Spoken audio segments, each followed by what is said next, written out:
Amados hermanos, muy buenas tardes. ¿Cómo están ustedes? Damos gracias a Dios porque podemos todavía tener libertad para compartir la palabra del Señor un día más. Antes de que iniciemos este tiempo de compartir la palabra del Señor, quiero invitarles como siempre a pedir la dirección de nuestro Señor. Invito a que incline su cabeza, vamos a orar. Señor, queremos adorar y bendecir tu nombre, agradecidos porque tú tienes el control absoluto de todo, porque nuestra vida te pertenece, porque nos has dado el honor de ser tus hijos. Y humillados te damos la gloria y la honra que solo tú te mereces. Pedimos que en esta tarde tú nos hables, Señor, que podamos meditar y reflexionar en tu palabra, Señor. Gracias por tu amor y tu misericordia. Te adoramos, Dios mío, en el nombre de Cristo Jesús. Amén. Amados hermanos, permítanme compartir algo de nuestra propia experiencia. Decidir venir a España fue un serio dilema. ¿Quién podría garantizar que esa era la mejor opción para nuestra familia o para mi familia? Compatriotas han regresado de España, de aquí de España han ido al Ecuador, en algunos casos se han quedado ahí, les ha ido mal y otra vez han regresado nuevamente para acá, para España. La pregunta siempre es, ¿qué garantiza que al regresar nuevamente acá sea la mejor opción, sea la mejor decisión que tomemos? Por eso en esta tarde, meditando y reflexionando en qué garantiza que esa sea la mejor decisión, queremos compartir los dilemas que cada uno de nosotros tenemos que enfrentar. En la vida está lleno de dilemas que nosotros tenemos que enfrentar, decisiones de todo tipo. A veces en la vida están los dilemas golpeándonos cada día la puerta de nuestras casas y en muchos de los casos no sabemos qué hacer. Quedamos atascados frente a un problema, frente a una dificultad, sin saber qué decisión tomar. El tema de esta tarde lleva por título Dilemas de la vida. Quisiera invitarte a mirar en Filipenses capítulo 1, versículo 21, mira lo que dice el apóstol Pablo. Porque para mí el vivir es Cristo y el morir es ganancia. El apóstol Pablo dice, porque para mí el vivir es Cristo y el morir es ganancia. Pablo simplemente está diciendo, si yo vivo única y exclusivamente para servirle a Cristo, porque lo más importante en la vida de este hombre es Cristo. Eso es lo más importante. Quizás la idea de Pablo se puede resumir en un himno bastante antiguo que dice, Jesús es todo para mí, es mi vida, mi gozo, es mi todo. Él es mi fortaleza de día en día. Sin Él yo caería. Y así el himno sigue hablando de la importancia y la dependencia que el cristiano tiene de Cristo. Ahora, fíjate lo que dice Filipenses 1:22. Dice la palabra del Señor en Filipenses 1:22, mas si el vivir en la carne resulta para mí en beneficio de la obra, no sé entonces qué escoger. Pablo se encuentra frente a un gran dilema. Él mismo lo dice, no sé qué escoger. Bueno, él lo manifiesta, su mayor anhelo, su mayor deseo es estar en la presencia del Señor. Desde luego que sí. Por eso Pablo dice, morir es ganancia, porque estaría en la misma presencia del Señor. Pero el dilema se presenta porque él tiene deseos de cumplir otra tarea y no es más que predicar el evangelio. Él apenas había comenzado a remover el imperio con la palabra del Señor y ahora se encontraba en ese dilema: vivir para Cristo, morir para Él, o servirle y anunciar el Evangelio. Ahora mira Filipenses 1:23. Dice la palabra del Señor, Filipenses 1:23, porque de ambas cosas estoy puesto en estrecho, teniendo deseos de partir y estar con Cristo, lo cual es muchísimo mejor. Evidentemente el apóstol Pablo dice: tengo deseos de partir, tengo deseos de morir, mi anhelo es morir y estar con Cristo, lo cual es muchísimo mejor. Evidentemente no hay otra cosa más gloriosa que esa, que estar en la presencia de nuestro amado Salvador. Pero Pablo se encuentra entre la espada y la pared. Desde su perspectiva no sabe qué hacer. Dice: estoy dividido entre dos deseos. En mi corazón hay dos cosas que anhelo fervientemente. Ese era el gran dilema de Pablo. Quizás, deteniéndonos un poquito, sería bueno que cada uno de nosotros meditáramos y nos preguntáramos: ¿cuál es mi dilema? ¿Qué es lo que a mí me mantiene entre la espada y la pared? El primero de Pablo dice que él tiene deseos de morir y estar con Cristo. Y el segundo es quedarme por vosotros, quedarme por la iglesia, marcharme o quedarme. Ese es el dilema: marcharme o quedarme. Filipenses 1:24 dice la palabra del Señor: pero quedar en la carne es más necesario por causa de vosotros. Quedarme por el bienestar de la iglesia. Tengo un anhelo profundo de morir y estar en la presencia de mi Señor, de mi Salvador, de aquel que murió en la cruz del Calvario, de aquel que me ha rescatado del infierno. Tengo el anhelo ferviente de estar en su presencia. Pero también hay algo que me empuja, otro anhelo que yo tengo, que es el bienestar de la iglesia, el bienestar de los hermanos. Evidentemente que lo más glorioso es estar con Cristo. Pero qué hombre este Pablo, qué convicciones. A veces no quiero ver más a la iglesia. A veces, amados hermanos, quizás a ti te ha parecido en muchas situaciones que no quieres ir más a la iglesia. Buscas otra iglesia a donde irte porque ha llegado un momento difícil en tu vida, conflictos, dificultades, desacuerdos, que quieres irte a otro lado. Y muchas veces es porque no se respetan los derechos que yo creo que tengo que exigir. Pablo realmente es un hombre hecho de otra madera. Porque mira, ¿cuáles son las ventajas de morir? Pensando en Pablo, ¿cuáles son sus ventajas al morir? Pues estar con Cristo en el instante y para siempre. Ahí se acabará conflictos, problemas, dificultades, sufrimientos, necesidades. Ahí se acabará todo, libre de todo conflicto, dolor, sufrimiento. Y en cambio se llenará de gozo, de paz, que son eternos. En un lugar, el lugar más perfecto que pueda haber. Pero más allá de eso, más allá del lugar, es el que habita en ese lugar. La íntima comunión con el Dios eterno y soberano. ¿Cuáles serían las desventajas al morir? ¿Qué es lo que podría perder Pablo al morir?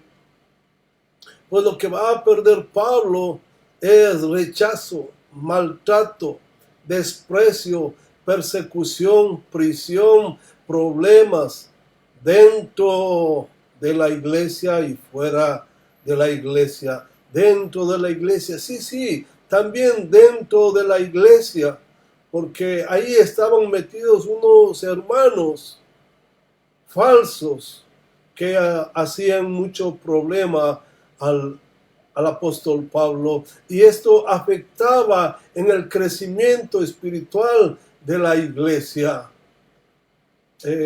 Por otro lado, también se perdería el privilegio de ser testigos de los soldados, es decir, de compartirles el evangelio a los soldados, y también animar a aquellos hermanos que venían a visitarle a Pablo cuando él estaba en la cárcel. Entonces perdería también ese tiempo, ese momento de ánimo, de impulsar a estos hermanos a seguir adelante, el contacto con esos hermanos. También, pues evidentemente, ya no podría seguir en esta tarea de alcanzar al mundo a través de Cristo. En la tierra, posiblemente, desde luego, seguiría escribiendo, estando en prisión, pero también aumentarían las penas. Amados hermanos, Pablo no tiene mucho que escoger. Este fiel soldado de Cristo, este era un sabio consejero, un hombre entregado a la obra de Dios. Esta es la situación y Pablo no sabe qué escoger. ¿Qué hubieras escogido tú? ¿Qué hubieras escogido tú? Quizás, permíteme que te diga, elegimos mi mayor beneficio personal. ¿Qué es lo que más me conviene a mí? ¿Cuál es el beneficio que más me ayuda, más me apoya, más me genera? El apóstol Pablo, clamando, dice: Señor, ¿qué hago? ¿Qué hago en esta situación? Para mí personalmente, dentro de mi humanidad, dentro de mi carnalidad, no hay nada que escoger. Hay que marcharse lo más pronto posible a ese lugar glorioso. Para Pablo no. Pablo le pide a Dios: Señor, muéstrame qué es lo que yo tengo que hacer. Quiero hacer tu voluntad, aunque eso signifique dolor y sufrimiento.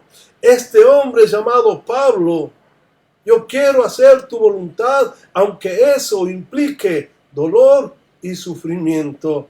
Déjame leerte una oración de un hombre llamado Horatius Bonar. Él hizo una oración bastante interesante, quisiera compartirte. Mira lo que dice él: tu camino, oh Señor, no el mío, por más oscuro que parezca.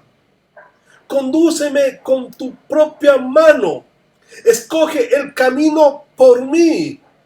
Ya sea llano o escarpado, todavía será el mejor. Tortuoso o derecho, conduce justamente a tu reposo. No me atrevo a escoger mi suerte. No lo haría aun si pudiera. Escoge tú por mí, Dios mío, para que yo ande correctamente. Toma mi copa y con gozo o tristeza llénala, lo mejor que a ti te parezca. Escoge tú mi bien y mi mal, que no sea mía la elección en cosas grandes o chicas. Sé tú mi guía, fortaleza, mi sabiduría y mi todo. Qué oración de este hombre.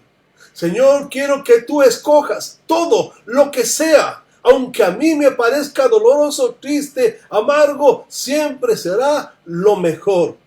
Hermanos, es fácil tomar esa determinación cuando enfrentamos dificultades, cuando tenemos que tomar decisiones, cuando delante de nosotros hay dilemas. Es necesario decirle al Señor: guíame, sé tú quien me muestre el camino adecuado.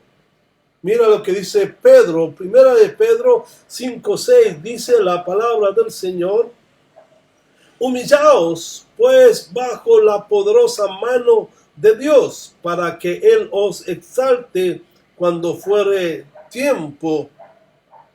Pedro dice, humillaos, o el Espíritu Santo a través de Pedro dice, humillaos. ¿Qué es humillarse? Simplemente doblegarse, es entregar todo, nuestros planes, nuestros propósitos, nuestras metas, todo debe quedar bajo la dirección de Dios, esperando que Dios en su gracia y su misericordia, Él se manifieste. Ahora mira el versículo 7, primera de Pedro 5:7, dice, echando toda vuestra ansiedad sobre Él, porque Él tiene cuidado de vosotros. ¿Qué nos da cuando tú y yo echamos, cuando tú y yo ponemos toda nuestra carga, toda nuestra angustia, toda nuestra preocupación? ¿Qué es lo que el Señor nos da cuando nosotros depositamos toda esta angustia sobre sus manos poderosas? El Señor nos da gozo, gozo a cambio de esa ansiedad, paz, tranquilidad. ¿Qué trato del Señor? Echar sobre Él toda ansiedad. Esa es la demanda del Señor. ¿Por qué no hacerlo? ¿Por qué no echamos toda nuestra carga, toda nuestra angustia? ¿Por qué no hacerlo? De tal manera que el Señor nos libere de ansiedad, de preocupación, de afán. Él quiere llevarse todo porque simplemente Él tiene cuidado de nosotros.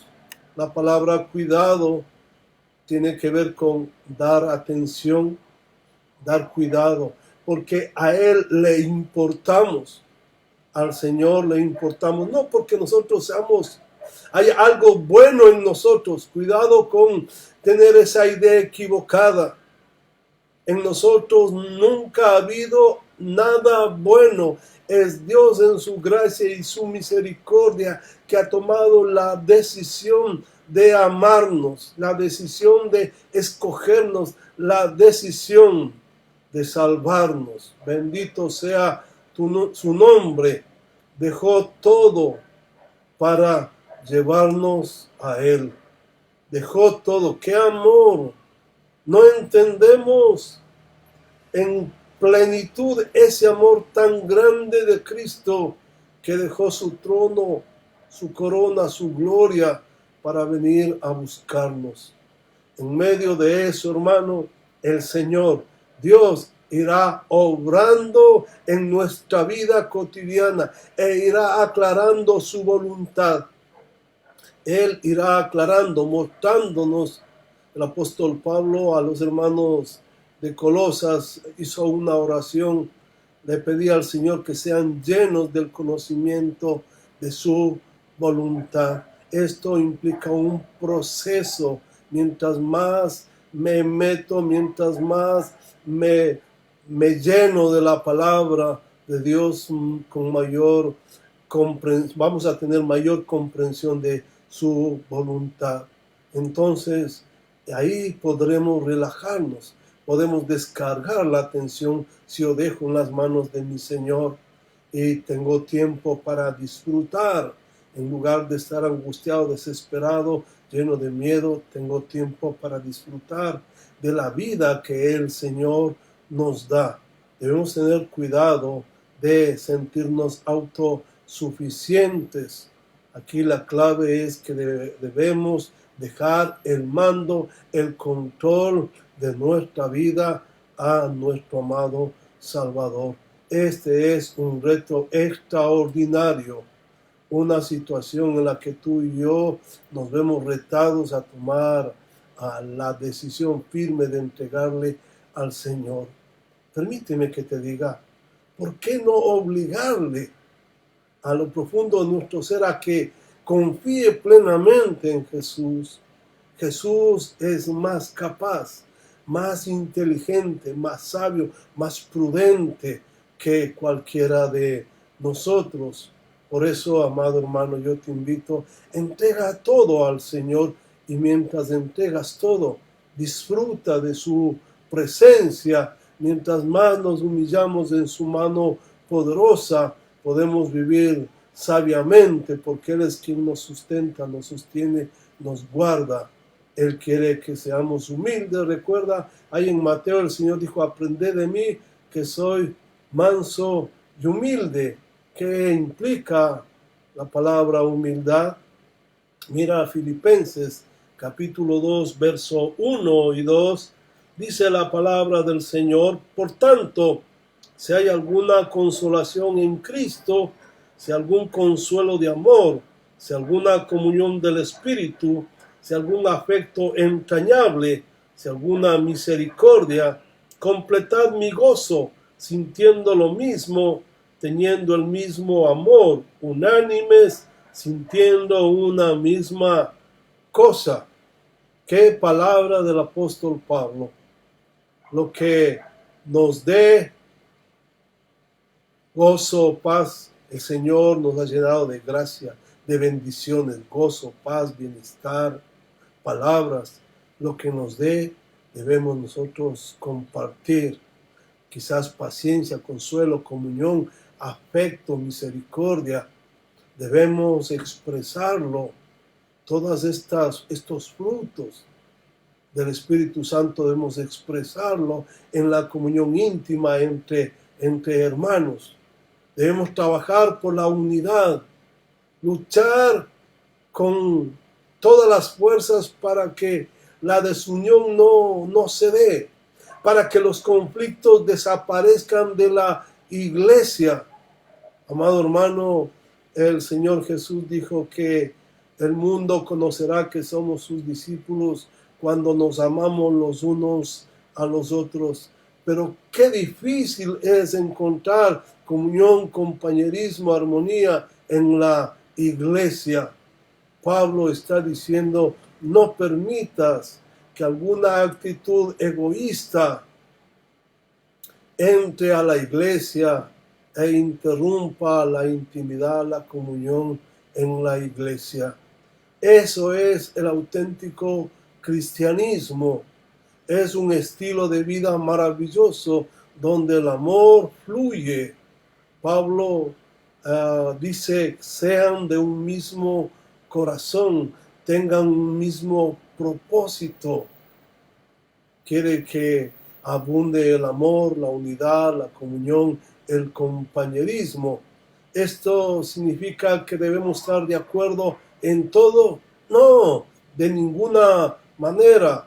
Pero la unidad viene desde lo más profundo del corazón del hombre, cuando el amor fluye y está dispuesto a soportar lo que tenga que suceder. Es trabajar en equipo, es buscar los mismos objetivos. ¿Cómo se logra?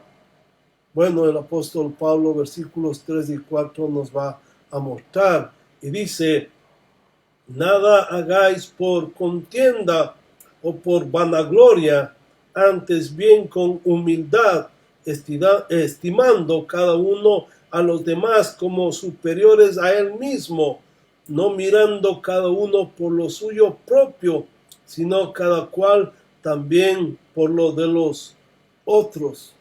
No al egoísmo, no a la rivalidad, porque el hermano hace esto, aquello, yo también quiero hacer, para que el aplauso surja y yo levante el pecho. Debemos tener mucho cuidado, hermanos. Evitemos a como de lugar el conflicto. Rechacemos con todas nuestras fuerzas la vanagloria, el orgullo. No busquemos el aplauso. Consideremos a los demás o a las cosas de los demás como más importantes que las mías. Que tu enfoque y el mío sea pensando en el bienestar de los demás. Uno de los grandes predicadores del siglo XX, llamado Martin Lloyd-Jones, él hablando del terror que produjo los bombarderos nazis, él comenta que en esos refugios antiaéreos habían personas de toda clase social. Sin embargo, ahí en ese refugio se olvidaron por completo su condición social y todos, ante la posibilidad o el peligro de la muerte, olvidaron esas diferencias y juntos, apoyándose, salieron adelante como si fuesen una sola familia. Inclusive, amado hermano, a veces, tristemente tenemos que decirlo, que a veces, aún en la misma familia, hay conflictos y hay problemas y dificultades.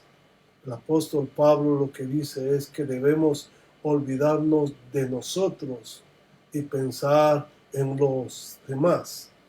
Que el amor, el apoyo, la comunión, la ayuda fraternal sea evidente en la iglesia del Señor. Hay un modelo perfecto. Ese es Cristo. Mira el versículo 5, Filipenses 2:5. Haya pues en vosotros este sentir que hubo también en Cristo Jesús. En Cristo Jesús, en nuestro Salvador, hubo un sentir, un pensamiento, una actitud. El apóstol Pablo está diciendo, este pensamiento, esta actitud que tuvo Cristo, esa misma actitud debe haber entre los hijos de Dios. Ahora mira versículos 6 y 7. El cual, siendo en forma de Dios, no estimó el ser igual a Dios como cosa a que aferrarse, sino que se despojó a sí mismo, tomando forma de siervo, hecho semejante a los hombres. Cristo, siendo Dios, no exigió sus derechos como segunda persona de la Trinidad. Tuvo una actitud, un anhelo, un deseo humilde. Estoy dispuesto a bajar y a ser un esclavo. Voy a esta tierra a ser un esclavo. Bajó de nivel su gloria eterna. Dejó aparcado por un momento para asumir la miseria humana.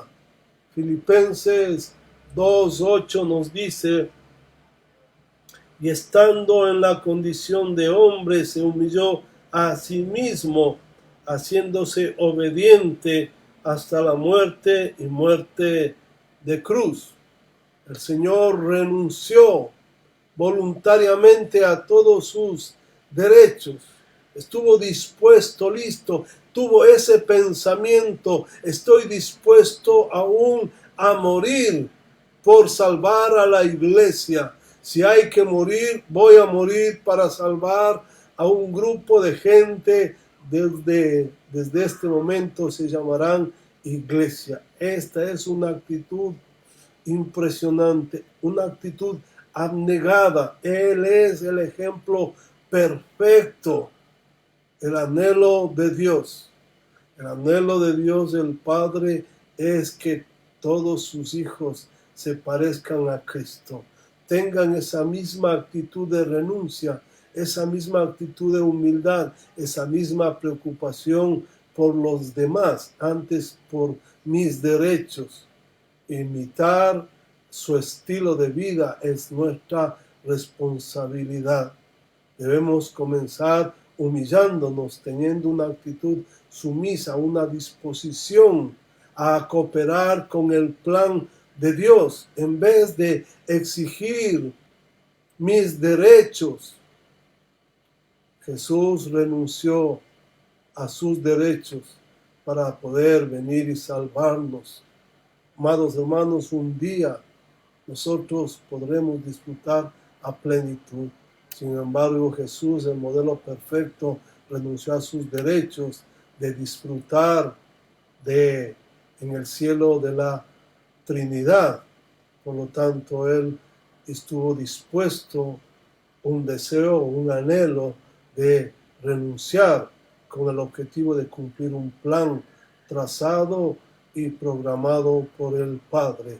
Él estuvo siempre de acuerdo a cooperar con ese plan, aunque ese plan implique renuncia, sufrimiento, agonía, aún muerte. Decidió descender de una perfección absoluta y de una deidad constante, decidió una humillación voluntaria.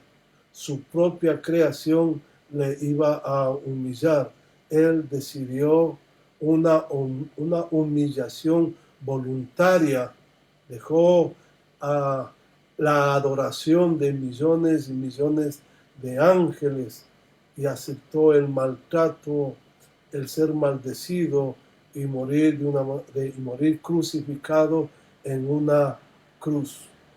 Sin duda alguna estuvo listo para renunciar su gloria y aceptar obedientemente la muerte, aunque esa muerte implique tortura, dolor, sufrimiento. Quisiera regresar nuevamente al versículo 7. Filipenses 2:7 dice, sino que se despojó a sí mismo. Se despojó. Esta palabra significa hacerse sin valor. Él consideró que no tiene tanto valor, renunció a eso, vació su gloria voluntariamente, tomó esta decisión para venir y tomar forma de siervo, de esclavo, se humilló hasta la muerte y una muerte de cruz. Aceptó una muerte humillante, dolorosa en la cruz del Calvario. Por lo tanto, podemos confiar plenamente en nuestro amado Salvador que renunció a todo para morir y salvarnos. Ahora mira, 2 de Timoteo capítulo 1, verso 12, dice la palabra del Señor, por lo cual asimismo padezco esto, pero no me avergüenzo, porque yo sé a quién he creído y estoy seguro que es poderoso para guardar mi depósito para aquel día. El apóstol Pablo desde la cárcel dice, yo padezco, yo estoy sufriendo en esta cárcel y aunque estoy sufriendo no me avergüenzo. Pablo tiene una convicción profunda de quién es Cristo. Él sabe, él está seguro, completamente seguro de quién es Jesús. Cuando Jesús se le apareció por primera vez, Pablo dijo, ¿quién eres, Señor? Jesús le dijo, yo soy Jesús a quien tú persigues. La respuesta instantánea, inmediata de Pablo dijo, ¿qué quieres que haga? Cuando Pablo estuvo completamente consciente que el creador del universo, el Jesús que murió en la cruz del Calvario, le estaba llamando en el instante, lo dejó absolutamente todo, porque sabe que el Dios eterno y soberano le estaba llamando. Por eso Pablo depositó por completo su confianza en él. En aquel momento lo dejó todo, absolutamente todo. Tenía poder, dinero, sin embargo lo dejó todo por servir y proclamar a Cristo y a crucificado, aquel que dejó todo, trono, gloria, derechos, para venir a esta tierra y morir. Por eso el apóstol Pablo está completamente seguro en a quién sirve, porque Cristo que murió en la cruz del Calvario es capaz de guardar, de proteger, de guiar hasta cuando Cristo regrese. Por eso creo que el apóstol Pablo puede decir con toda facilidad, mira ahí en 1 Corintios 11:1, sed imitadores de mí, así como yo de Cristo. Sed imitadores, imíteme a mí. ¿Quién podría decir semejantes palabras? Imítenme a mí porque yo imito a Cristo. Su vida acrisolada, intachable, podía demostrar que no son solo palabras, sino hechos. El apóstol Pablo tuvo la capacidad de decir, imítenme a mí. Sus palabras son coherentes con sus acciones. Ahora mira el versículo 17, Filipenses 3:17, dice, sed imitadores de mí, el 18,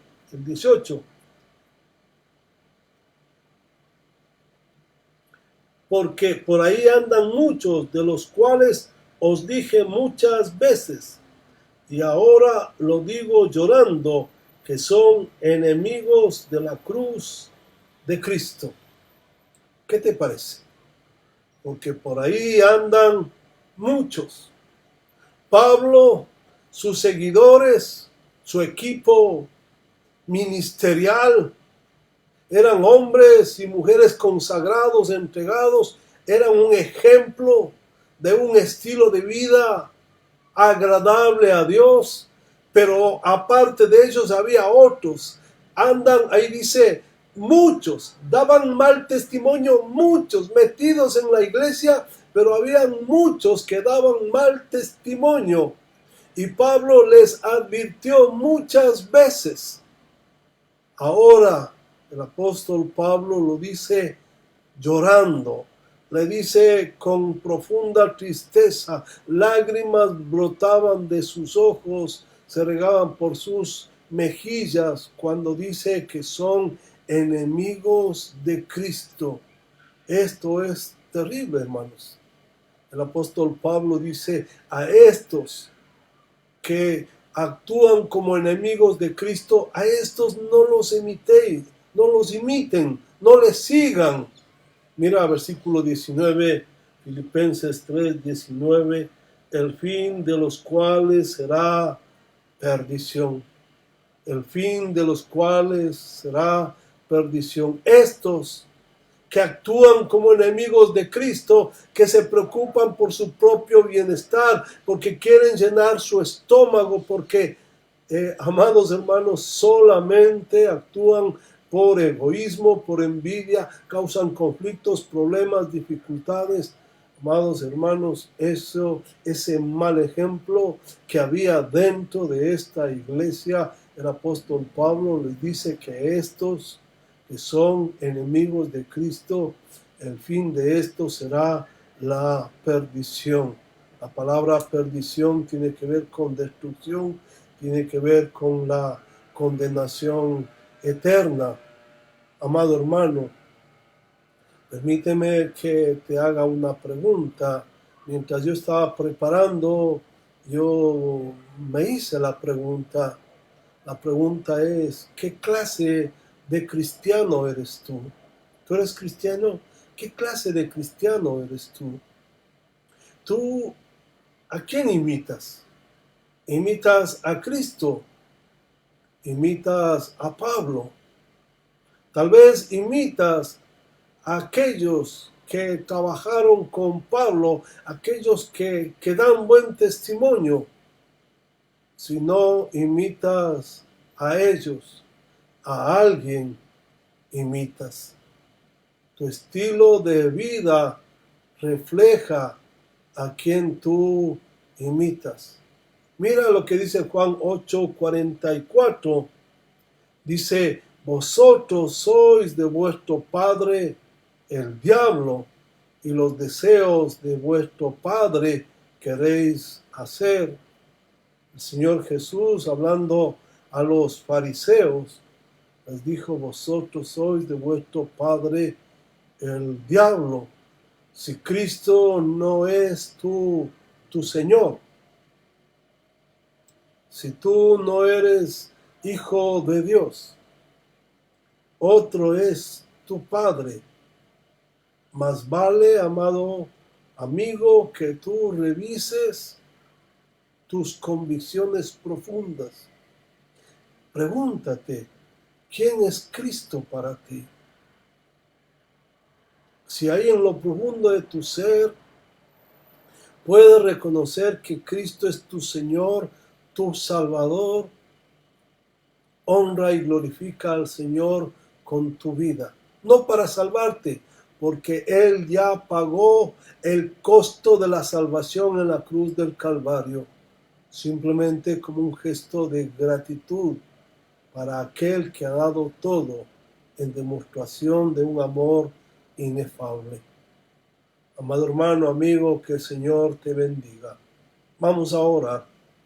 Señor, humillados delante de ti, te damos gracias, porque tú nos sustentas, nos sostienes, nos guardas, nos proteges. Porque en este mundo, amado Señor, tú nos estás llevando conforme a tus planes. Un día no muy lejano vienes a llevar a tu pueblo. Te ruego, Dios mío, que toques cada vida, cada corazón, que estemos fervorosos, anhelando ese momento sublime cuando tengamos un encuentro contigo. Gracias por tu amor, tu misericordia. Gracias por tu palabra. En el nombre de Cristo Jesús. Amén. Amados hermanos, quisiera invitarles a que mañana, ahí en el YouTube, podamos entrar al canal Destilando el Panal. Ahí subiremos una reflexión para el día de mañana. Y el día viernes, como es costumbre, estaremos compartiendo la palabra del Señor a partir de las 20 horas 10 minutos. El día viernes, amados hermanos, que el Señor los bendiga. Nos vemos entonces el día viernes.